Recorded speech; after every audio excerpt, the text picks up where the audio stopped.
Hi guys, I'm Alex from Dietitian, also one of the front running coaches, and I'm here to chat about the race specific phase and more importantly about getting your fueling right for the next few weeks. So a lot of you guys will have some specific sessions coming up soon. I know front runner is running one this weekend for the Perth Marathon and the Melbourne Marathon.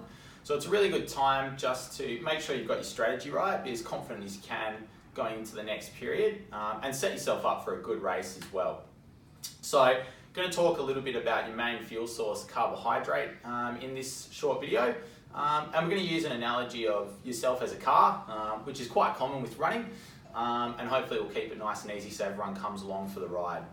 So the first point we're going to talk about is what sort of engine are you fueling? So this really relates to what sort of athlete are you?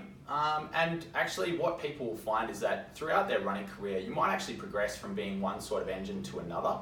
But for the next race that you're gearing up for and what you're preparing for, are you really looking to be, I guess, more of a V8? So you're looking to get as much performance as you can out of the race? Or are you looking to be, I guess, more economical? You're looking to be a hybrid?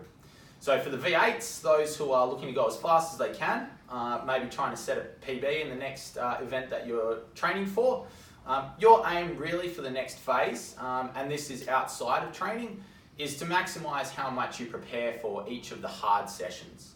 So if you've got a coaching plan, or if you're turning up to some of the front runner sessions that are the quality sessions, so if we use those terms tempo, threshold, or VO2, your aim should be to get your engine as big as possible. So for those who are looking for performance, get that V8 engine as big as possible by really maximizing your fuel stores before those sessions. So think about where your hard sessions are during the week, or have a chat to your coach and figure out which sessions are really the ones where you're aiming to prioritize performance, those quality sessions, and prepare for those sessions well by getting a little bit of extra carbohydrate in your diet, but really making sure you get that engine as big as possible.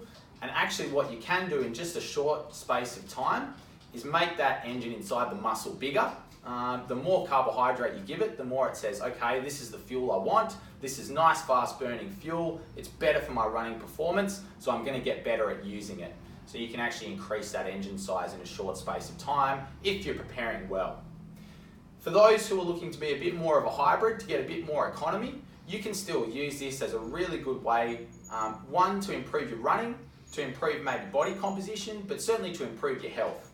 So if you stick to the paces that you're assigned by your coach especially, so that is taking easy days easy and taking hard days hard, and you're getting good variety in your diet, so all the main things are there, then really you can use this period as, yes, you're training a little bit harder, which means you're probably going to be doing a little bit more for your health. You might be improving your body composition, but you're also getting fitter as well. So in that period, you probably don't want to change too much of what you're doing, but you certainly want to make sure you've got all the variety you need in the diet so that everything else is going well and you're really looking after your health. Next, what we're going to talk about, what gear are you using? So this is two different things. What gear are you using in the race? Are you going to be revving low, or if you're talking in car terms, you'd be in a high gear, low revs though? So you're actually not really pushing the engine too hard and you're just going for economy. You're sitting on the highway, doing some nice easy kilometres down to Busselton, nice easy cruise down the highway.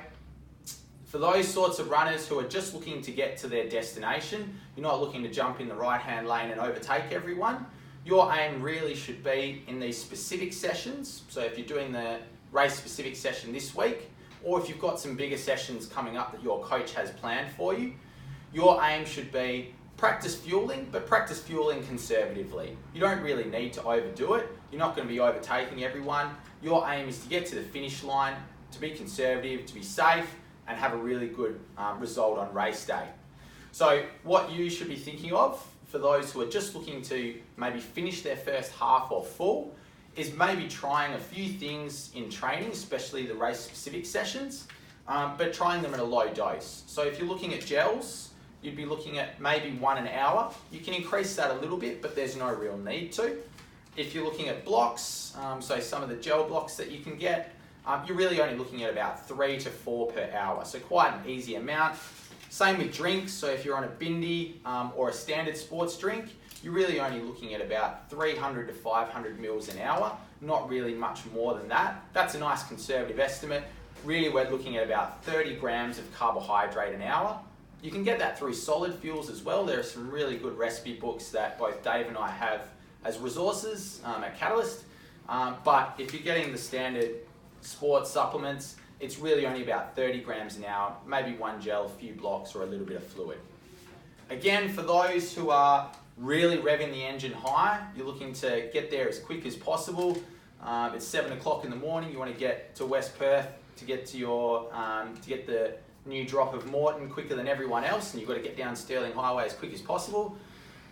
If you're looking to rev it really fast, your aim can be to push that a little bit as long as you've practiced it well. So you can actually aim for up to about 60 or more grams an hour of carbohydrate, which is almost 2 gels, or a little bit more than a full pack of blocks. If you're going for that amount and you're looking at fluids, definitely Moreton is the product to go for, because you're looking at probably an intake that is higher than most sport drinks can handle, and Moreton's a bit safer because it's digested easier. So have a think about what you're planning to do in the race. Are you going to be really revving high, looking to overtake? Can you go for a higher amount of carbohydrate? Or are you just looking to get to the end safely, finish your first half or full? The aim would be just to go for a lower intake, maybe 30 grams an hour, about 1 gel an hour. Lastly, when was your last service? So this is 3 different parts. 1, when was the last time you chatted to your coach and figured out your paces? So this is really important checkup in knowing what is a pace that you can sustain. It's really important to go over that with a coach, to have someone else tell you and verify, yes, that is achievable, or no, that's not. Same thing with your nutrition strategy. Yes, you can look to be a V8 in training, you can look to over rev in the race and really push performance. That's something that you can then talk about with a sports dietitian. What's the maximum I can do during the race? And they'll give you some good guidance about how much you can actually push, but that's still a safe level. The last part of the service is, have you actually had a checkup and made sure that it's realistic? So has someone looked under the hood? Have you tested it out and said, yeah, look, the engine's running well, and this would be during your race-specific sessions. So if you're coming this weekend to the race-specific session, or if you have one from a coach that will set you over a weekend for an upcoming race, have you actually practiced what you want to do? Do you know that you can actually achieve what you're setting to do? So that links in well with this. If you're just going for a safe amount, practice that safe amount in one of these race-specific sessions. Make sure you're confident with it. Maybe practice that in gels, chews, and drinks, so that you're pretty confident that you can get anything in on race day. Especially if you're looking to be that V8 and revving the engine really high, that's where these race-specific sessions are really important, making sure you can actually get in that higher amount. Yes, it'll improve your performance, but only if you're confident in doing it. If you get all these 3 things right, the main thing that'll come about, same as hitting your goals in a session, confidence on race day. Nothing beats confidence, and if you go into a race knowing that you can perform and confident in your preparation, you're absolutely set up for success. Thank you.